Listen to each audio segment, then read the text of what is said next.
అంతర్జాతీయ అంతరిక్ష కేంద్రానికి వెళ్ళే మిషన్లో పాల్గొన్న మొదటి శారీరక వైకల్యం ఉన్న వ్యక్తి ఎవరు? జాన్ మెక్ఫాల్. ఇతను బ్రిటన్ దేశానికి చెందిన వ్యక్తి. అంతర్జాతీయ అంతరిక్ష కేంద్రానికి అనగా ఐఎస్ఎస్కి దీర్ఘకాలిక మిషన్ కోసం వైద్యపరంగా సర్టిఫికేట్ పొందిన మొదటి శారీరక వైకల్యం ఉన్న వ్యక్తి జాన్ మెక్ఫాల్. యూరోపియన్ స్పేస్ ఏజెన్సీ ఇతనిని ఎంపిక ఆమోదించింది. మాజీ పారా ఒలింపియన్ అయిన మెక్ఫాల్ 19 సంవత్సరాల వయసులో మోటార్ సైకిల్ ప్రమాదంలో తన కుడి కాలును కోల్పోయాడు. 2008 బీజింగ్ పారా ఒలింపిక్స్లో 100 మీటర్ల స్ప్రింట్లో అతను కాంస్య పతకాన్ని గెలుచుకున్నాడు. 2023-24 సంవత్సరంలో అత్యుత్తమ పనికి గాను ఇటీవల ఎవరికి ట్రాన్స్పోర్ట్ ఎక్సలెన్స్ అవార్డు ఇవ్వబడుతున్నది? హెచ్ఆర్టీసీ అనగా Himachal Pradesh road transport corporation. Punjab national bank ఏ ఫోర్సుతో అవగాహన ఒప్పందంపై సంతకం చేసింది? Indo Tibetan border police ITBP. వ్యాపారుల కోసం భారతదేశపు మొట్టమొదటి సోలార్ సౌండ్ బాక్సును ఏ సంస్థ ప్రారంభించింది? పేటీఎం. పేటీఎం సోలార్ సౌండ్ బాక్సును ప్రారంభించింది. ఇది వ్యాపారుల కోసం భారతదేశపు మొట్టమొదటి సౌరశక్తితో పనిచేసే చెల్లింపు సౌండ్ బాక్సు. ఈ పరికరం తక్కువ సూర్యకాంతితో త్వరగా ఛార్జ్ అవుతుంది మరియు నిరంతరాయ చెల్లింపులకు పూర్తి రోజంతా విద్యుత్తును అందిస్తుంది. హెరాత్ పండుగను ఏ రాష్ట్రం లేదా కేంద్రపాలిత ప్రాంతంలో జరుపుకుంటారు? జమ్మూ అండ్ కాశ్మీర్.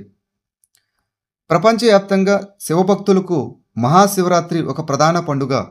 కాశ్మీర్లో దీనిని కాశ్మీరీ పండిట్ సమాజం ప్రత్యేకంగా హెరాత్గా జరుపుకుంటుంది. హెరాత్ అనగా హర ప్లస్ రాత్రి, హర అనగా శివుడు నుండి ఇది వచ్చింది. ఇది దైవక శక్తులు, చైతన్యం మరియు స్త్రీశక్తి యొక్క ఐక్యతను సూచిస్తుంది. ఈ పండుగ శివుడు మరియు పార్వతీదేవుల పవిత్ర కలయికను గౌరవిస్తుంది. భారతదేశం ఏ దేశంతో కలిసి ధర్మా గార్డియన్ అనే సైనిక విన్యాసాలను నిర్వహిస్తున్నది? జపాన్. భారతదేశం మరియు జపాను ఉమ్మడి సైనిక వ్యాయామం ధర్మా గార్డియన్ యొక్క 6వ ఎడిషన్ ఇటీవల జపాన్లోని తూర్పు ఫుజి శిక్షణ ప్రాంతంలో ప్రారంభమైంది. మార్చి 9 వరకు జరగనున్న ఈ వ్యాయామం 2 దేశాల మధ్య లోతైన రక్షణ సంబంధాలను హైలైట్ చేస్తుంది. 2025లో జరిగే సరస్ ఆజీవిక మేళాకు ఆతిథ్యం ఇచ్చేటటువంటి నగరం ఏది? Noida. Aravali safari park project ఏ రాష్ట్రం యొక్క ఇనిషియేటివ్? హర్యానా. హర్యానా ప్రభుత్వం గురుగ్రామ్ మరియు నుహులలో 3858 హెక్టార్లలో ఆరావళి సఫారీ పార్కును అభివృద్ధి చేయాలని యోచిస్తున్నది. ఇది ప్రపంచంలోనే అతిపెద్ద సఫారీ పార్కుగా ఉండాలని లక్ష్యంగా పెట్టుకుంది. ఈ ప్రాజెక్టు ప్రకటించినప్పటి నుండి తీవ్ర వ్యతిరేకతను ఎదుర్కొంటున్నది. స్వాయత్ ఇనిషియేటివ్ యొక్క ప్రాథమిక లక్ష్యం ఏమిటి? ప్రభుత్వ సేకరణలో మహిళల నేతృత్వంలోని సంస్థలు మరియు యువత భాగస్వామ్యాన్ని ప్రోత్సహించడం. ప్రభుత్వ ఈ మార్కెట్ ప్లేస్ అనగా జీఈఎం న్యూఢిల్లీలో స్టార్టప్లు, మహిళలు అండ్ యువత ప్రయోజనం ద్వారా ఈ ట్రాన్సాక్షన్ అనగా స్వాయత్ ఇనిషియేటివ్ యొక్క 6వ వార్షికోత్సవాన్ని జరుపుకుంది. ప్రభుత్వ సేకరణలో మహిళల నేతృత్వంలోని సంస్థలు మరియు యువత భాగస్వామ్యాన్ని పెంచడానికి ఈ స్వాయత్ ఫిబ్రవరి 19, 2019న ప్రారంభించబడింది. ప్రపంచ సామాజిక రక్షణ నివేదిక 2024-26ను ఏ సంస్థ ప్రచురించింది? అంతర్జాతీయ కార్మిక సంస్థ ILO, ఇంటర్నేషనల్ లేబర్ ఆర్గనైజేషన్, ప్రపంచ సామాజిక రక్షణ నివేదిక 2024-26ను అంతర్జాతీయ కార్మిక సంస్థ ప్రచురించింది. ILO యొక్క ప్రపంచ సామాజిక రక్షణ నివేదిక 2024-26 ప్రకారం భారతదేశ సామాజిక రక్షణ కవరేజ్ 2021లో 24% నుండి 2024లో 49%కు పెరిగింది. నిరుద్యోగం, వైకల్యం మరియు పేదరికం వంటి ప్రమాదాలను ఎదుర్కొంటున్న వ్యక్తులకు సామాజిక రక్షణ మద్దతిస్తుంది. ఇది పిల్లలు, మహిళలు, వృద్ధులు మరియు వైకల్యాలున్న వ్యక్తులకు భద్రతను నిర్ధారిస్తుంది.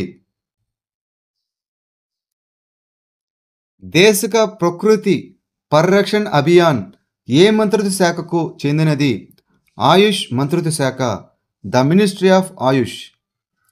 National commission for Indian system of medicine Desika ప్రకృతి పరిరక్షణ అభియాన్ యొక్క మొదటి దశను 5 గిన్నిస్ వరల్డ్ రికార్డులతో పూర్తి చేసింది. ఆయుష్ మంత్రిత్వ శాఖ ఆధ్వర్యంలోని ఈ ఇనిషియేటివ్ ప్రజలు వారి ప్రత్యేకమైన నేచరును అర్థం చేసుకోవడంలో సహాయపడటం ద్వారా ప్రతి ఇంటికి ఆయుర్వేదాన్ని తీసుకురావాలని లక్ష్యంగా పెట్టుకుంది. టెక్సాస్కు చెందిన ఇంట్యూటివ్ మిషన్ యొక్క రెండవ చంద్రుని యొక్క మిషన్ ఏమిటి? ఎథీనా. దీనిని నాసా చేపట్టింది. గిరిజన సహకార మార్కెటింగ్ అభివృద్ధి సమాఖ్య ఏ మంత్రిత్వ శాఖ పరిధిలోకి వస్తుంది? గిరిజన వ్యవహారాల మంత్రిత్వ శాఖ, the ministry of tribal affairs. ఇటీవల వార్తల్లో కనిపించిన జాగ్రోస్ పర్వత శ్రేణి ఏ ప్రాంతంలో ఉంది? పశ్చిమాసియా. ఈ పర్వత శ్రేణులు టర్కీ, ఇరాను మరియు ఇరాక్ మధ్య ఉన్నాయి. ఇరాక్లోని జాగ్రోస్ పర్వతాలకు సమీపంలో ఉన్న ఒక కొండ ప్రాంతం భూమిలోకి లాగబడుతుందని భూ విజ్ఞాన శాస్త్రవేత్త నివేదించారు. జాగ్రోస్ పర్వతాలు పశ్చిమాసియాలో ఒక ప్రధాన శ్రేణి. ఇవి టర్కీ, ఇరాకు నుండి దక్షిణ ఇరాన్ వరకు 1500 కిలోమీటర్ల వరకు విస్తరించి ఉన్నాయి. మియోసిన్ మరియు ప్లియోసిన్ యుగాలలో యురేషియన్ ప్లేట్ కింద అరేబియన్ ప్లేటు జారడం వల్ల ఇవి ఏర్పడ్డాయి. ఆమోదించబడిన ముసాయిదా నిబంధనల ప్రకారం central board of secondary education అనగా CBSE ఏ సంవత్సరం నుండి 10వ తరగతి బోర్డు పరీక్షలను సంవత్సరానికి 2 సార్లు నిర్వహించడం ప్రారంభిస్తుంది? 2026 నుండి. ఇటీవల జాతీయ స్థాయిలో లెటర్ ఆఫ్ అప్రిషియేషన్ మరియు ట్రోఫీని అందుకున్నటువంటి రాష్ట్రం ఏది? హిమాచల్ ప్రదేశ్. గిరిజన వ్యవస్థాపకతను ప్రోత్సహించడానికి ట్రైఫెడ్ ఇటీవల ఏ సంస్థలతో అవగాహన ఒప్పందాన్ని కుదుర్చుకుంది? నిఫ్ట్ మరియు HPMC. ట్రైఫెడ్ అనగా tribal cooperative marketing development federation of India ఇటీవల national institute of fashion technology అనగా నిఫ్ట్ మరియు Himachal Pradesh horticulture produce marketing and processing corporation limited అనగా HPMCతో ఒక అవగాహన ఒప్పందంపై సంతకం చేసింది. వివిధ రంగాలలో గిరిజన వ్యవస్థాపకతను ప్రోత్సహించడం దీని యొక్క లక్ష్యం. భారతదేశ స్టార్టప్ పర్యావరణ వ్యవస్థను పెంచడానికి DPIIT ఎవరితో ఒప్పందం కుదుర్చుకుంది? పేటీఎం. DPIIT అనగా department for promotion of industry and internal trade మరియు పేటీఎం మధ్య సహకారం భారతదేశ స్టార్టప్ పర్యావరణ వ్యవస్థను ముఖ్యంగా ఫిన్టెక్ మరియు తయారీ రంగాలలో పెంచడం లక్ష్యంగా పెట్టుకున్నటువంటి ఒక ముఖ్యమైన ఇనిషియేటివ్. కేంద్ర పౌర విమానయాన మంత్రి ఉడాన్ యాత్రి కేఫ్ను ఏ విమానాశ్రయంలో ప్రారంభించారు? చెన్నై విమానాశ్రయంలో. కేంద్ర పౌర విమానయాన మంత్రి రామ్మోహన్ నాయుడు చెన్నై విమానాశ్రయంలో ఉడాన్ యాత్రి కేఫ్ను ప్రారంభించారు. దేశంలో మొట్టమొదటి విమాన ప్రయాణికుల కేఫ్ డిసెంబర్ 19, 2024న కోల్కతాలోని నేతాజీ సుభాష్ చంద్రబోస్ అంతర్జాతీయ విమానాశ్రయంలో దీనిని ప్రారంభించబడినది.